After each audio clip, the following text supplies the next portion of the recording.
Hi hello నమస్తే. నేను present ఇప్పుడు పవన్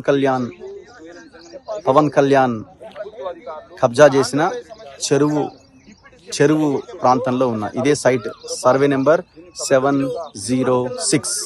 సో మేమంతా ఇక్కడికి రావడం జరిగింది, పృథ్వీరాజ్ గారు, శ్రీనివాస్ గారు, మేమంతా. సో ఇక్కడ చాలా అంశాలు ఉన్నాయి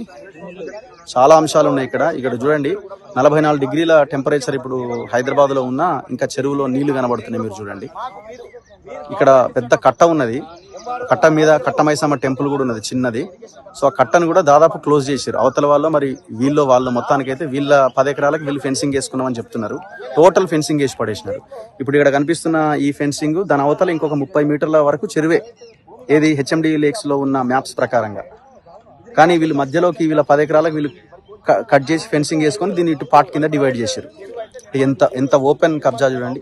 ఇప్పుడు ఇంట్లో వ్యవసాయం చేస్తున్నాడు, అది చేస్తున్నాడు, ఇది చేస్తున్నాడు అంటే ఈ 10 ఎకరాలు ఎక్కడ వ్యవసాయం కానీ ఇంకోటి కానీ కొన్ని పశువులు ఉన్నాయి,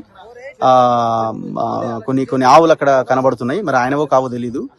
ఇదంతా కూడా కొంత చదును చేసి వీళ్ళు కొన్ని నీళ్ళని, ఈ చెరువులో ఉన్న నీళ్ళనే దీన్ని వాడుకుంటూ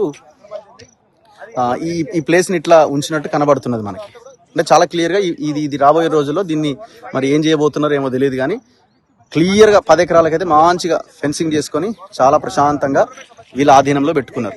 మరి ఇది చట్ట ప్రకారం నేరం కాదా?